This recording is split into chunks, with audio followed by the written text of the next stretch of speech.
E os nossos entrevistados de hoje, pessoal, tchan, tchan, tchan, tchan, tem algo muito em comum com uma história que você me contou da sua trajetória como comunicador, certo? Certo, é isso aí, Sam.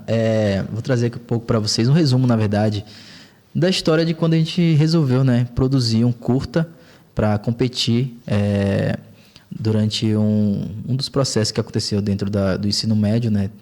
Aí a gente resolveu fazer um curta-metragem sobre a história do Fogo do 51. A gente que eu falo, tipo, eu e Kefas principalmente, né? Kefas é um primo meu, um grande amigo também, no qual me ajudou muito nesse processo da comunicação, de aprender a editar vídeos, postar os vídeos nas redes sociais, enfim.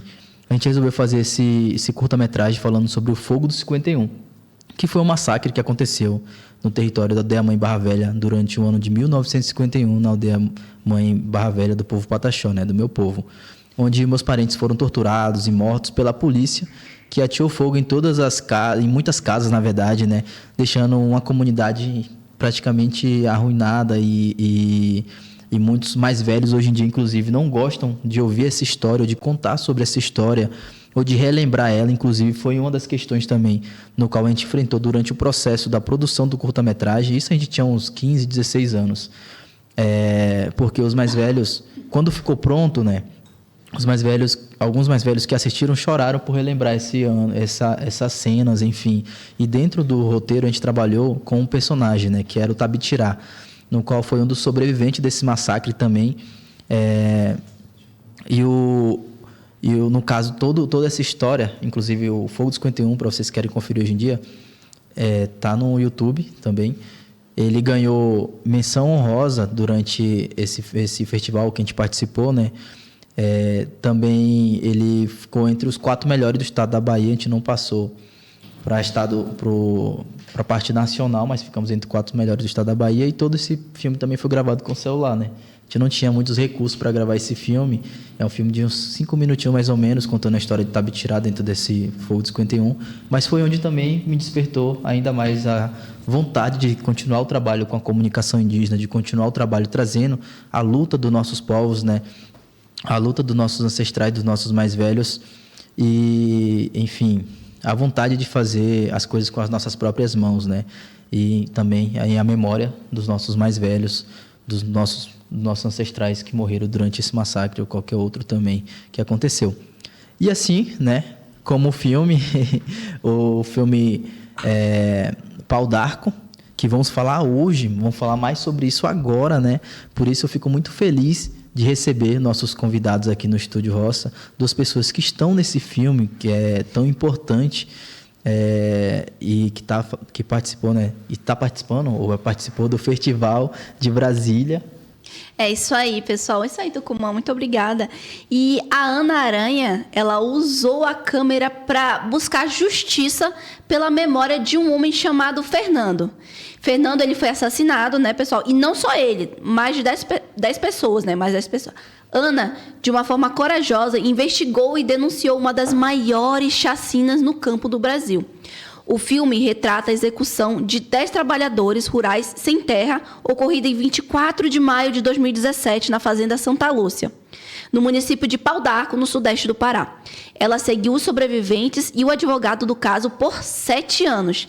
Gente, 7 anos dedicados a um filme. O documentário revela fatos que indicam possíveis tentativas ali, né, de silenciar testemunhas e encobrir um crime que permanece impune até hoje.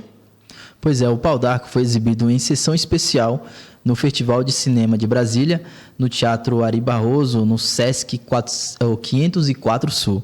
A obra é uma produção da Repórter Brasil e Amana Cine, e já conquistou 4 prêmios desde sua estreia em abril no festival É Tudo Verdade. E aqui no estúdio, pessoal, é que vocês não conseguem ver, mas está aqui o Vargas também, que é advogado popular e protagonista do filme Pau d'Arco, exibido nessa semana com sala lotada. convidada, pessoal, durante o Festival de Cinema daqui de Brasília. Sejam bem-vindos, pessoal. Sejam bem-vinda Ana, seja bem-vindo Vargas ao Estúdio Roça. Obrigada, Sam. Muito obrigada, Tucumã. A gente que agradece. Então, a gente começa, né, com você também. Seja bem-vindo, Ana, seja bem-vindo, Vargas. Começamos com Vargas, né? Vargas já é o nome de advogado de filme, na verdade, né? Falando aqui, já é um nome assim que você fala assim, Vargas, pronto, ou é um advogado ou é um delegado, né? E aqui, Vargas, me diz aí, é o seu nome de verdade ou é um nome artístico, né? Conta pra gente aí, que se apresente para a gente, para os nossos ouvintes. Fica à vontade. Obrigado. Não, meu nome é José Vargas Júnior. E aí, na família, acabam me chamando mais de Júnior. Mas profissionalmente na região, o pessoal acabou chamando mais pelo sobrenome. Até para meu pai também é advogado, então chamavam ele de José. Para dar essa distinção, ficou Vargas. Vargas. Isso é muito bom. Legal, Vargas. E aí, a gente também tem a Ana aqui, né? Que é a nossa produtora. Mana, se apresenta um pouco e conta como você conheceu o Vargas. Sam, eu sou jornalista, trabalho na Repórter Brasil, né? Que é uma organização de jornalismo investigativo. E quando a gente estava com uma equipe cobrindo a questão dos conflitos lá no sul do Pará, em 2017... a gente ficou sabendo dessa brutalidade, né, que foi a chacina de Pau d'Arco, quando a polícia matou 10 pessoas dentro de uma fazenda ocupada. E uma das primeiras pessoas com quem a gente falou, primeiro foi com a Comissão Pastoral da Terra, que era o grupo local que a gente conhecia e que estava dando assistência para as famílias. Depois foi logo com Vargas, porque ele já era o advogado que defendia os trabalhadores sem terras da ocupação. E a primeira coisa que me chamou muita atenção foi o fato do Vargas trabalhar sozinho, né? Ele não estava vinculado à CPT, nem a nenhum outro órgão, nem organização. E ele estava lidando com um caso muito perigoso, com situações que eram muito arriscadas e completamente sozinho. Então, isso desde o começo chamou muita atenção por ser um ponto fora da curva, né? Em geral, advogados populares estão trabalhando em conjunto com organizações. E a partir daí eu passei a admirar muito o trabalho dele, que não é só nessa área, é em várias áreas ali da região, não só sem terras, mas indígenas também, em várias lutas super importantes ali. E hoje, felizmente, ele não está mais sozinho, né? Depois ele pode falar um pouquinho sobre ele, criou o coletivo Veredas, com a Andréia Silvério e outros advogados. Mas daí que nasceu essa história, né? E a partir dali a gente começou a acompanhar a luta dele e dos sobreviventes da chacina por justiça e pelo acesso à terra. É isso aí, Vargas, se você também quiser se apresentar, falar um pouco desse coletivo, sim, Veredas, se você trabalhava sozinho, né? Agora está... Então, eu voltei a advogar na região sul do Pará, né? E eu sempre tive muito interesse dentro do direito. A parte que sempre me interessou muito foi, até por uma questão política também, a luta pela terra. E aí eu passei a acompanhar algumas comunidades camponesas que lutavam ali pelo direito à terra, inclusive a comunidade que gerou documentário, né? Fazenda Santa Lúcia. E aí, como decorrência, acabou a luta do direito à terra foi logo pela defesa do território.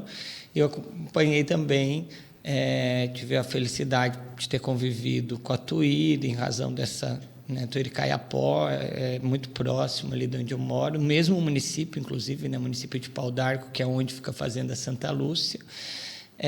E aí, depois do massacre, eu conheci o pessoal da Comissão Pastoral da Terra, diversas outras organizações, e, recentemente, junto com a Andréia Silvério, uma outra advogada, a gente criou um coletivo de advogados populares, chama Coletivo Veredas, voltado especificamente daí pelo apoiar comunidades que lutam aí pelo direito à terra e defesa de seus territórios. E a gente ficou sabendo aqui que aquelas privilégios, né? A gente ficou sabendo aqui que uma das pessoas que você contribuiu também na questão de ajudar advogando foi a própria Tuíra, né? E que é amigo também, mas que ajudou todo esse processo. Como que foi isso para você?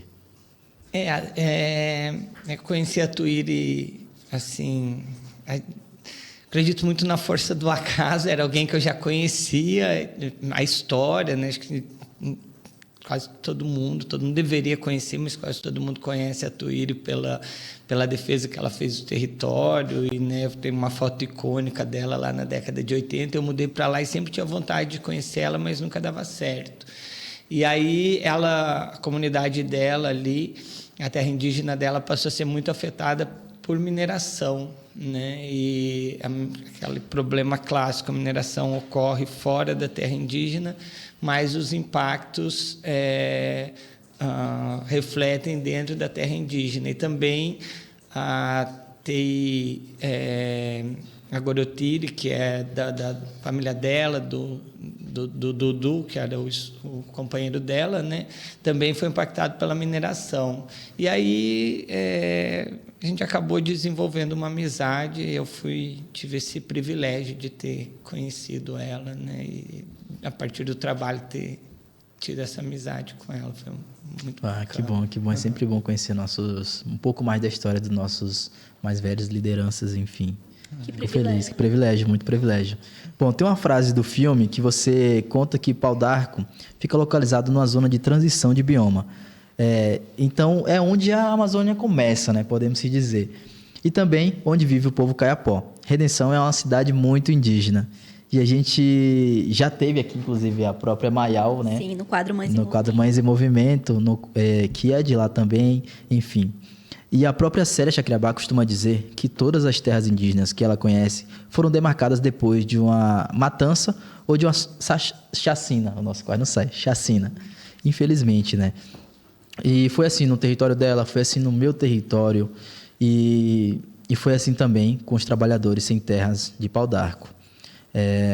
E o INCRA anunciou uma decisão com relação ao caso, logo após a exibição do filme dessa quinta-feira, né? Vocês podem comentar, Ana ou Vargas, sobre isso, né? Como que foi?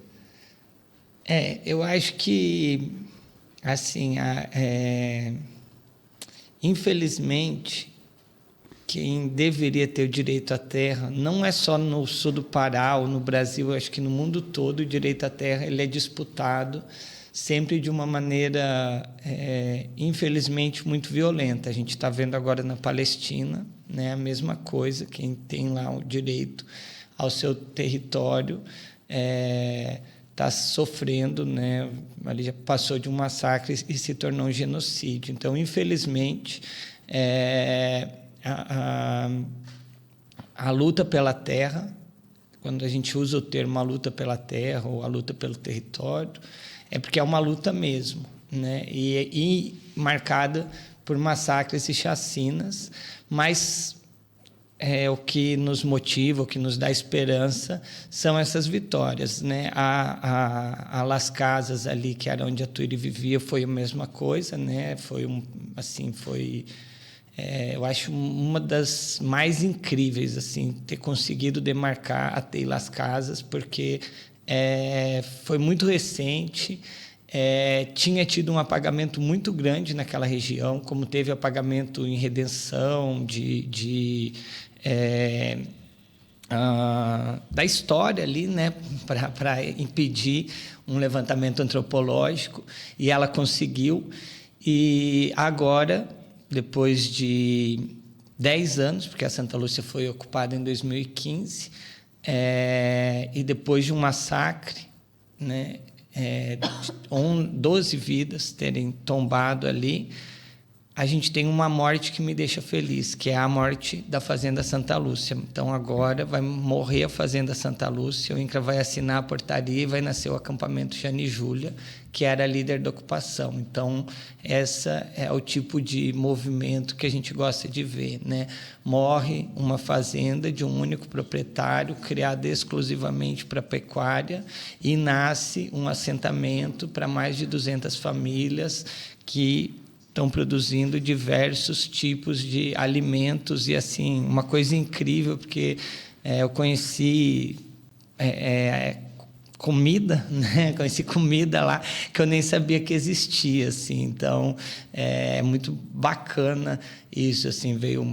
É uma região do fluxo migratório muito grande, aí chegou lá na Santa Lúcia um pessoal do Nordeste, trouxe pepino gigante que eu não conhecia. Então, assim, é muito bonito você ver essa transição de morrer algo ruim e nascer algo bonito, né? E aí é isso. Na próxima semana deve ser assinada a portaria de criação do assentamento Santa Lúcia pelo INCRA. Resultado da exibição do filme, né? A gente vai conseguir a assinatura da portaria. E isso é muito bom, né? Para que nossos territórios eles sejam, né, respeitados. Semana passada a gente recebeu aqui a ministra dos Povos Indígenas, Sônia Guajajara, e ela tem uma frase muito boa, que ela sempre fala que a luta pela Mãe Terra é a mãe de todas as lutas. E para nós, povos indígenas, também é assim, né? E a gente soube que você também advogou para Tuíri, né? Você pode explicar para a gente um pouquinho da luta dos trabalhadores sem terra, para os nossos ouvintes, e também para eles entenderem, né, quais as terras do Brasil eles podem ser destinadas para a reforma agrária e como anda a reforma agrária no Brasil. Também, se quiser comentar um pouquinho sobre como foi, né, trabalhar com os povos indígenas e com os trabalhadores sem terra e qual a relação, né? Você advogou para Tuíri, que é tia da Mayal, que esteve aqui no programa hoje no Mães em Movimento. Qual a relação dessas lutas? Eu acho que, assim, existe, apesar de cada território ser único,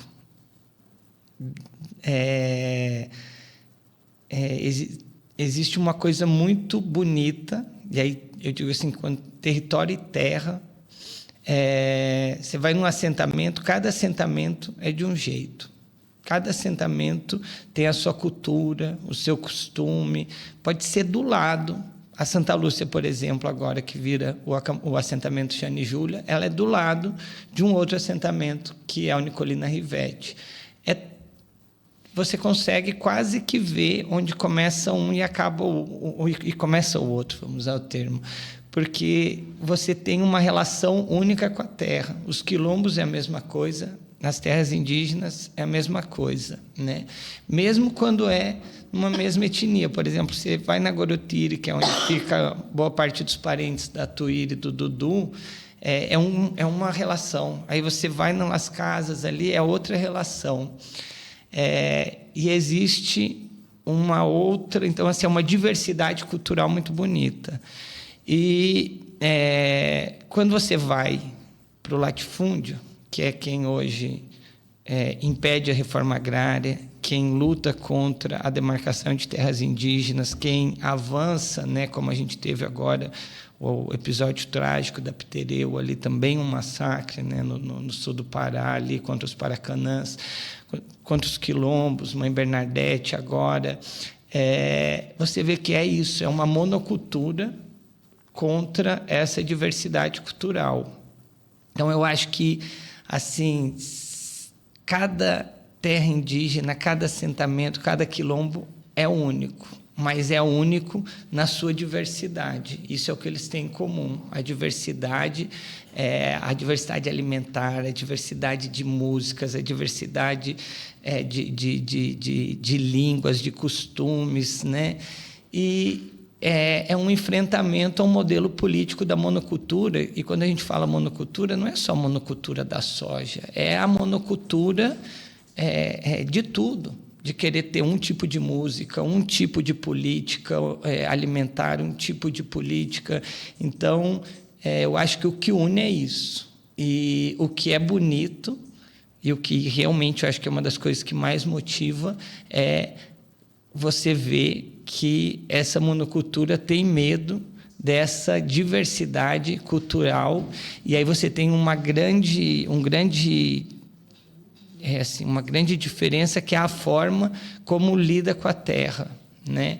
Para o agronegócio, a terra é mercadoria. Para as comunidades indígenas, para os quilombos, para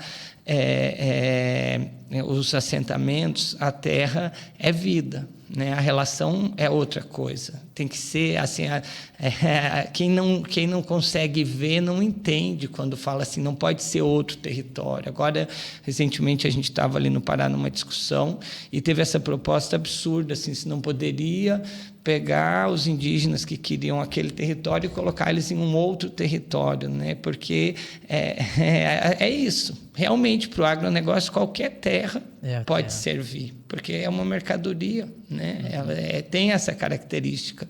Então, eu acho que é isso, né? Aí, claro,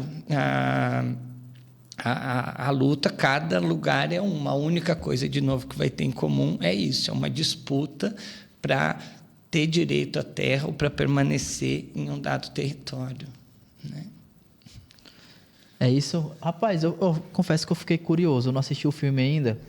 Eu fiquei curioso para assistir. Eu acho que vocês de casa também, viu? Acho que a galera que tá ouvindo também tá curiosa. Será que a gente faz o que agora? Bora soltar o trailer do filme pro pessoal ver? Vamos que eu quero assistir também. Bora, produção. Solta aí, pessoal.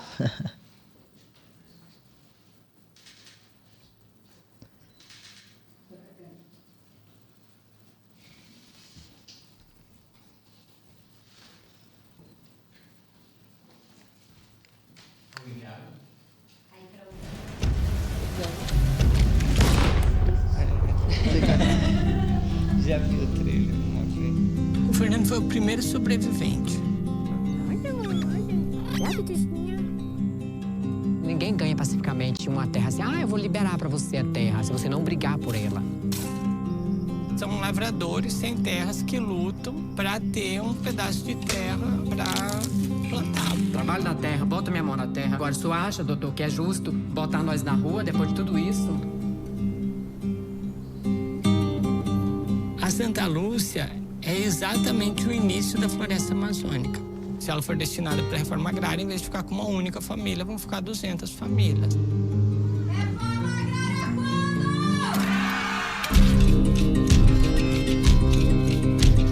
É inconcebível que o Estado venha aqui e mate 10 pessoas e não dá uma resposta. Eu não morri lá dentro, mas eu quase morri.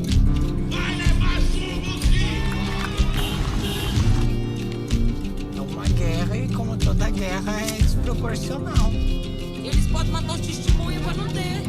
Não há testemunho, não há julgamento. Eles prenderam um advogado. Mandou ele dizer para nós ter muito cuidado. A gente não pode aceitar que as coisas terminem do jeito que eles querem. Não acabou.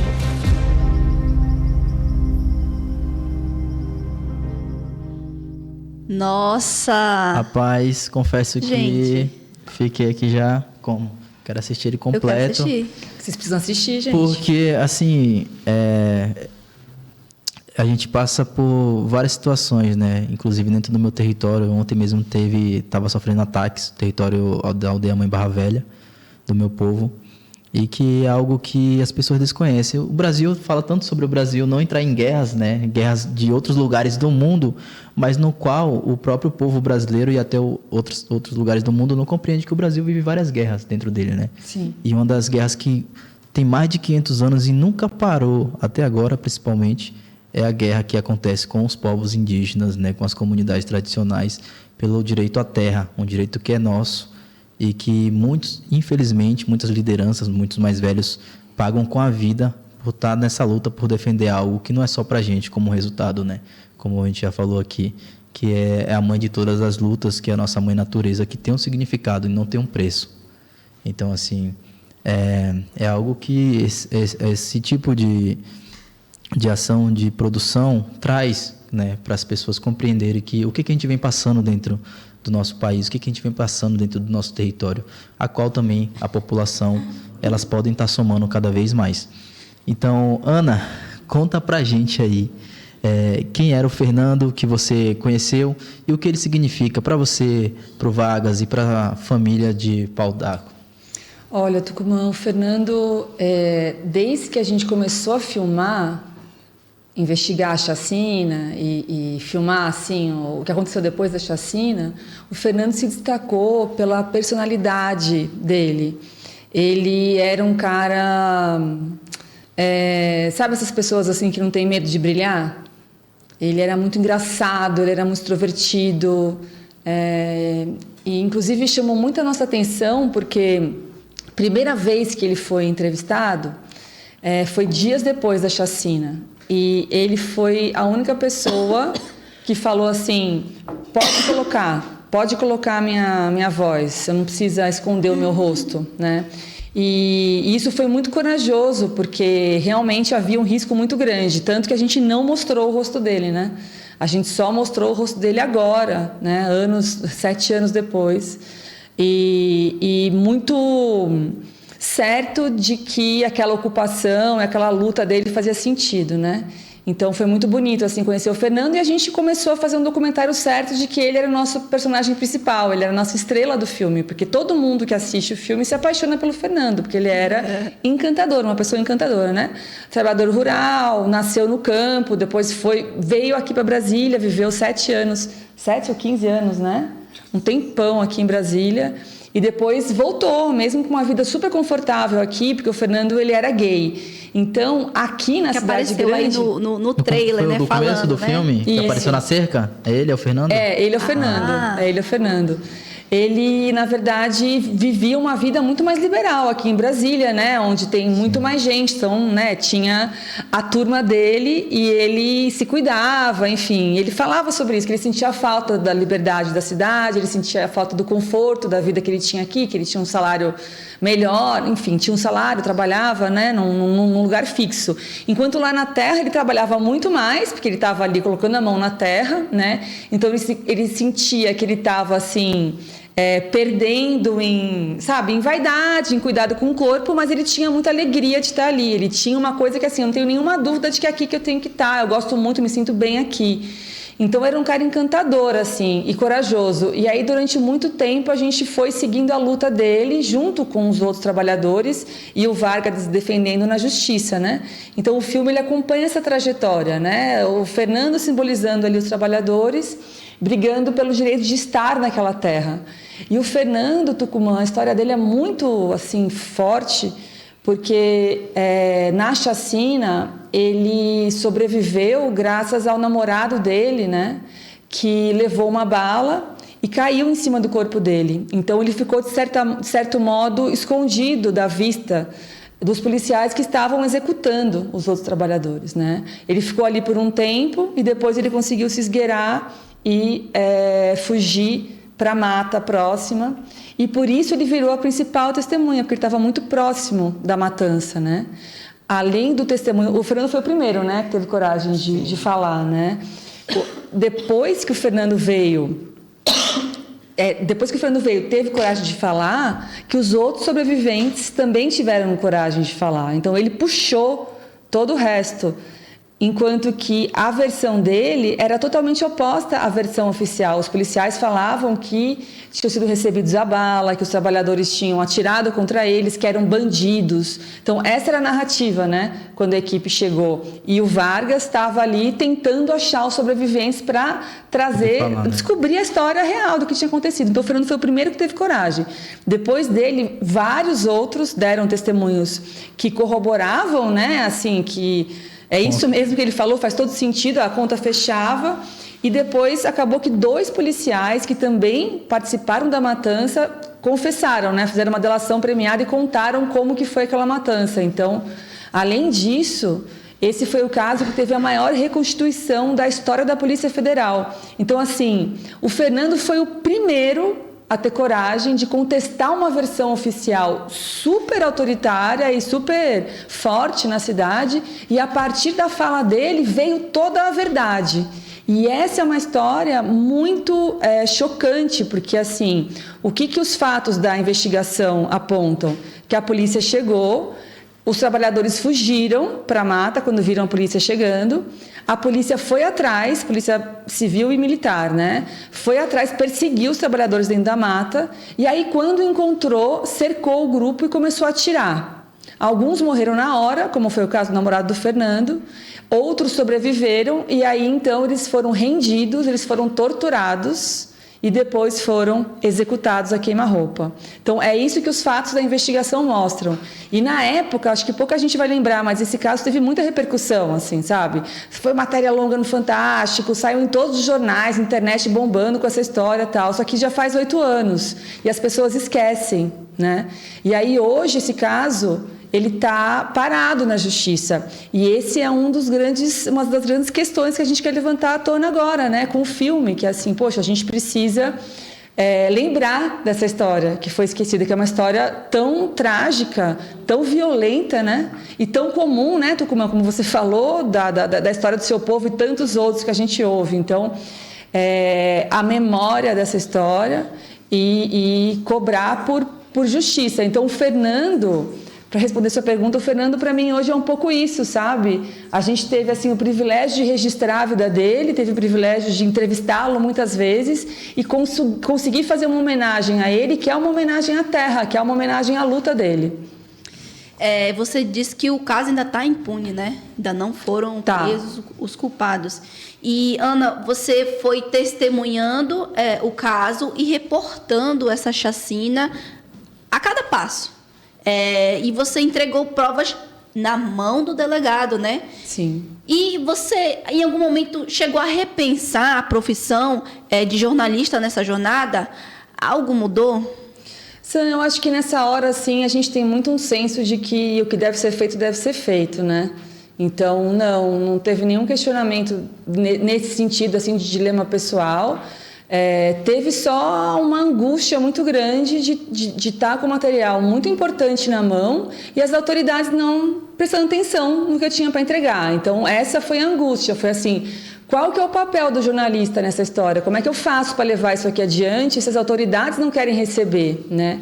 Nesse caso, o que eu tinha em mãos era uma fala do Fernando, dias antes de ser executado com um tiro na nuca, contando que estava sendo ameaçado, que estava recebendo ameaças e que as ameaças viriam dos policiais que fizeram a chacina, que seria como uma queima de arquivo, sabe? Que ele teria que mudar o testemunho dele na hora do júri. E aí esse material foi entregue para a polícia e a gente também fez um movimento de entregar para o Fantástico, né? Para que isso tivesse uma grande visibilidade pública, além do site da Repórter Brasil e dos republicadores do site. Então, isso aconteceu. E mesmo assim, com a visibilidade do Fantástico, com esse material registrado nas mãos do delegado, nas mãos do Ministério Público Federal, enfim, eu fiz ali tudo o que achava que dava para fazer, né? Mesmo assim, o inquérito da morte do Fernando foi encerrado sem sequer citar esse material que eu entreguei. Ele foi ignorado no relato final do inquérito. E ele foi concluindo que o Fernando foi assassinado por latrocínio, ou seja, uma pessoa que foi roubá-lo, assaltá-lo, né? Só que nada foi levado. E ele levou um tiro na nuca e, assim, segundos depois a pessoa foi embora, porque tinha gente próxima que correu e já não tinha mais ninguém ali. Então, é bastante sério, assim, esse caso. E também, mais uma vez, é uma coisa que eu acho que eu esperava que o jornalismo tivesse esse papel, né, de trazer isso à tona. E, de certa forma, eu continuo esperando agora, né? Estar aqui conversando com vocês, soltando filme e falando sobre essa história, né? Porque não é possível que as pessoas vão ouvir isso e vão achar que está tudo bem. A gente espera que com a repercussão do filme a gente consiga, né, essa visibilidade para esse caso e outros casos também, né, que ainda estão impunes. Sim, esse caso simboliza muitos outros, né? Por isso que a gente acha importante falar sobre ele, não é o único, né? Sim. E hoje é sexta-feira, dia 19 de setembro, e agora são 16 horas e 39 minutos. Estamos diretamente aqui da Rádio Nacional dos Povos. Em entrevista, né, com a Ana Aranha, que é diretora, e com José Vargas Júnior, que é o protagonista do filme Pau d'Arco. Exatamente. Se você quer mandar alguma mensagem para a gente, pode mandar no WhatsApp. O número é 619-9682-1507. 619-9682-1507. Pessoal, vamos lá. Mais uma pergunta agora para o Vargas. Vargas, você ficou preso em casa por mais de um ano, né? Pode contar como que foi, na verdade, esse período, como que foi para você voltar para Pau d'Arco, assim, depois que o seu processo foi arquivado. E na sua profissão, você já tinha passado por isso, de te criminalizarem injustamente, né? por estar fazendo um trabalho no qual é um trabalho muito bonito, particularmente, né? Muito bonito, e que não é um trabalho no qual muitos outros advogados fazem por questão financeira, mas é um trabalho porque você sabe que é um trabalho digno, no qual o resultado não é para você, mas sim para todo um povo, enfim, trazendo resultado para outras pessoas, né? Foi 25 dias no presídio e 1 ano em prisão domiciliar. É estranho porque, assim, dentro do Sistema Nacional de Justiça, a advocacia ela costuma ser a parte mais frágil já. Então, a gente é habituado a ter violação de prerrogativas. E a gente sabe que não só advogados, né? O próprio Fernando havia sido criminalizado na luta pela terra. É claro que algumas pessoas estão mais vulneráveis e a gente se vê, eu acho que não é nem só por causa da profissão, eu acho que é uma coisa que todo mundo tem essa sensação, assim, de que é algo que vai acontecer com outra pessoa e não acontece com você. A gente não costuma se ver nessa condição de vulnerabilidade, né? E foi tão absurdo assim que no início, não sei, você entra numa fase de negação, assim, eu pensava, não é uma criminalização por causa da minha atuação, é um erro, né? Você fica ali sem, então... E aí eu acho assim, olhando para trás, dentro de 1 ano, a pior coisa foi, o Fernando foi morto, eu estava em prisão domiciliar, então eu não pude acompanhar o início da investigação, que é uma fase fundamental, não pude ir no velório dele. Teve um outro grande amigo que morreu por questão de saúde, mas que era assim, fiz na luta pela terra, né, o Pelé, que era da Liga dos Camponeses Pobres, morreu, eu estava em prisão domiciliar. Teve um outro amigo que foi assassinado, o Zé do Lago, em São Félix do Xingu. Eu também gostaria de ter acompanhado a investigação, mais um caso que ficou impune, um grande ambientalista que, assim, a gente pode cravar com todas as letras. O Zé do Lago foi morto porque ele era um ambientalista que tinha uma outra relação com a terra, com o rio, a margem do qual ele morava, e ficou impune por uma decisão política. Por uma decisão política do Estado do Pará, de entender que, naquele momento, não convinha investigar a morte do Zé do Lago, porque é isso, algumas pessoas, a disputa política ela é muito triste, porque a gente oscila entre algumas pessoas podem morrer e algumas pessoas devem morrer, né? O caso do Zé do Lago, ele era uma dessas pessoas que podia morrer. E eu não pude, né, eu não, particularmente por uma questão pessoal, velório, não vou ser hipócrita de dizer que eu vou, que não é uma coisa que eu gosto de ir, não sei lidar bem com isso. Mas, assim, você sair, você prestar uma homenagem ali, principalmente no caso do Fernando e do Zé do Lago, eu gostaria de ter acompanhado as investigações, e aquele momento pós o crime, ele é essencial, porque é o momento que algumas pessoas têm coragem de falar, é o momento que algumas pessoas, né, assim, a pessoa está emocionada e ela vai falar. 1 semana depois, 2 semanas depois, 1 mês depois, ela não fala mais. Então, eu acho assim, de irreparável, desse 1 ano que eu fiquei fora, foi assim, que eu sempre lamento muito, essa coisa assim, de não ter conseguido acompanhar algumas coisas. Mas eu gosto muito de dizer isso, assim, né? Falo muito isso na cidade, assim, aos meus algozes. Eu fiz uma rede de amigos, de pessoas, eu tenho uma rede que eles não têm. Então, assim, eu dormi muito bem todos os dias, eu acordei muito bem, eu convivi, eu fiquei feliz e chorei como é a vida, né? Tem dias que você está triste, tem dias que você está feliz. Não foi 1 ano que eu passei chorando, não foi 1 ano que eu passei me lamentando, foi 1 ano que eu passei vivendo. Minha família permaneceu lá comigo, meus amigos foram me visitar, os que não foram me visitar escreveram cartas, e eu tive uma rede de afeto que cresceu, que aumentou. E dali saiu uma coisa muito bonita, porque eu não gostava de advogar. Eu acho que eu detestava advogar. Eu advogava porque tinha que fazer, e a única coisa que eu gostava um pouquinho era da luta pela terra. Eu tinha uma advocacia extremamente comercial.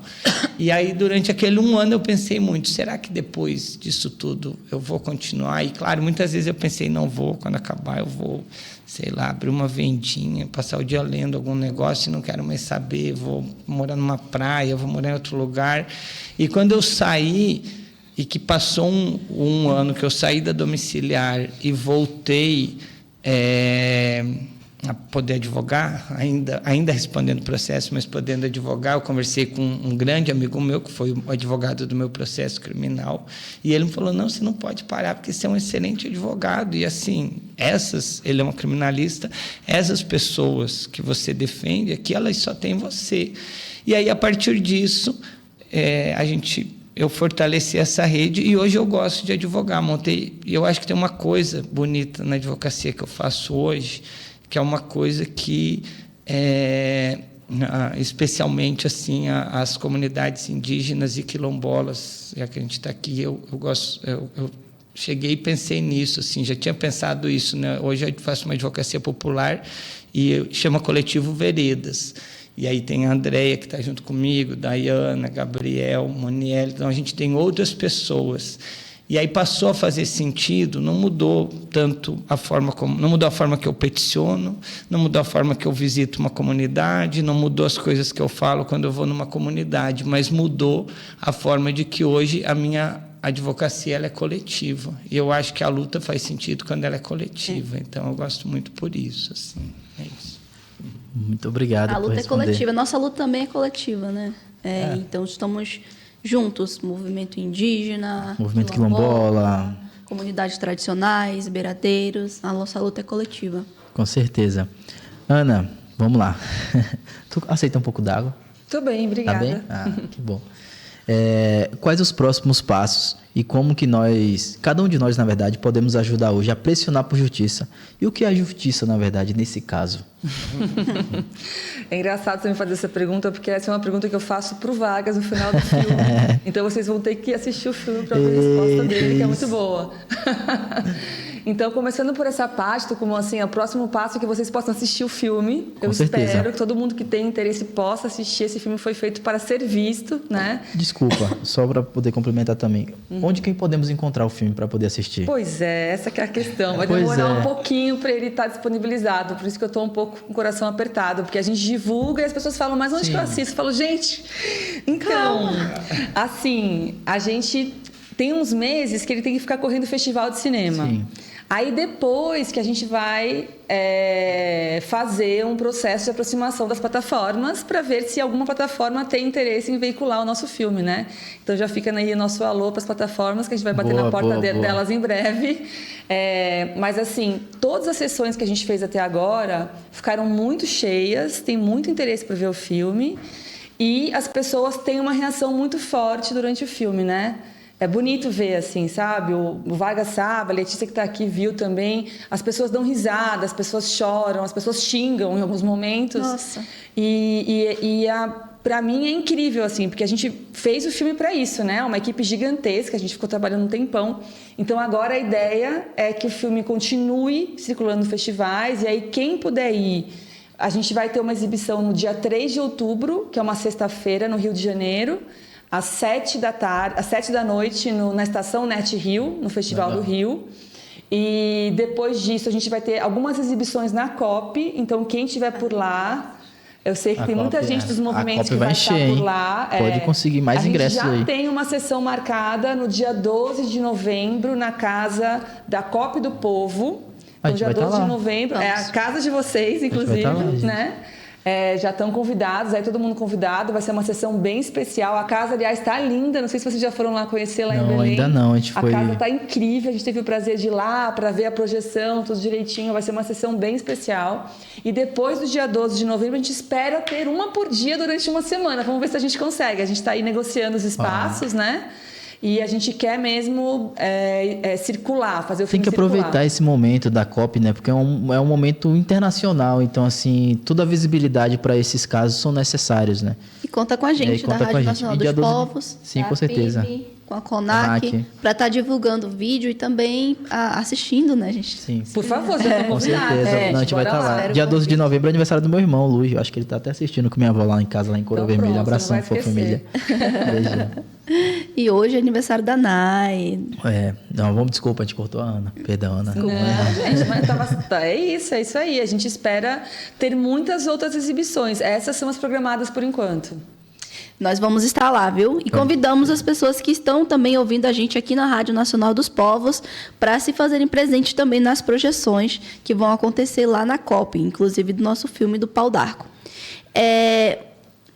Vargas, queria te agradecer, meu irmão, pelo teu tempo, né, pelas tuas palavras, e dizer que eu tenho muito orgulho de ter feito essa entrevista contigo. E dizer que vocês podem voltar sempre, né, para falar sobre reforma agrária, sobre as informações que são importantes para quem acredita que a terra é vida. Com certeza.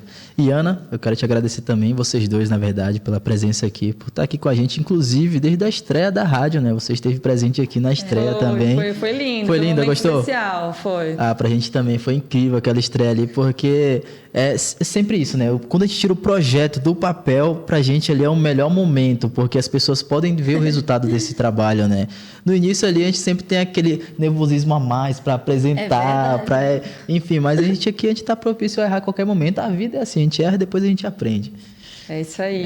Então, as portas abertas da rádio tá para vocês dois, estão sempre abertas as portas.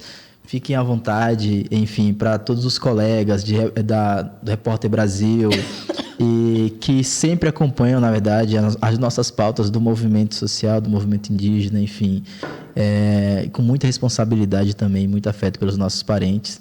E força, né, para vocês, muita força, muita energia, boas energias também. Esperamos muito que no futuro próximo esse filme esteja em alguma plataforma na qual a gente possa estar acessando, sim, possa estar acessando e que a gente possa estar compartilhando com as pessoas nas redes sociais, né? Para que a gente consiga alcançar, porque é um filme que se torna um grande exemplo, né? Para que outras pessoas também possam estar fazendo da mesma forma, porque eu acho que o único jeito de a gente poder alcançar o nosso público, as pessoas do nosso país, é realmente com a cultura. E o filme também faz parte de uma cultura, né? Eu mesmo gosto muito. Também quero agradecer o convite, parabenizar o trabalho de vocês aqui como comunicadores, mas possibilitar esse espaço de diálogo é muito legal. Eu acho que eu adoro conversar e eu acho que a gente aprende muito conversando. Então, sempre que a gente vai falar sobre essa história, às vezes cai uma ficha ali, você pensa algo que não tinha pensado. Então, agradecer muito. Isso aconteceu aqui hoje de novo, agradecer as perguntas. Hoje, quando estava falando, pensei algo que eu ainda não tinha formulado. E aí, fazer votos aí de que esse tipo de espaço propague. Muito, muito bacana o projeto mesmo. E se tem alguém que a gente merece ouvir aí, assim, que a gente tem que valorizar, são realmente os povos e comunidades tradicionais, porque tem muito a falar e pouco espaço ainda, infelizmente. Aí. Então, fico muito feliz de vir aqui. Obrigado, viu? Obrigada. Agradecemos. E eu agradeço também, gente. Eu espero que da próxima vez a gente consiga trazer os trabalhadores, né, Com também certeza. do assentamento de Ana e Júlia para papear com vocês. Eu acho que essa interlocução é muito legal, né, entre os povos indígenas, quilombolas tradicionais e os trabalhadores rurais, campesinos. Tem vários nomes para essa categoria, né, que é um grupo tão assim, tão invisibilizado, né, e tão excluído até do próprio debate, né? Lá em Redenção tem muito preconceito contra o sem terra, vocês sabem disso, mas tem no Brasil inteiro, né? Então é bem importante assim que a gente consiga fazer essa comunicação, né? E o trabalho que vocês estão fazendo aqui é incrível, eu estou ouvindo sempre. Parabéns. Obrigada, pessoal. Sou uma ouvinte fiel e vou ajudar a divulgar também. E tamo junto, gente. É isso aí, seguimos. A gente que agradece. Muito obrigado a todos vocês pela participação. Pessoal.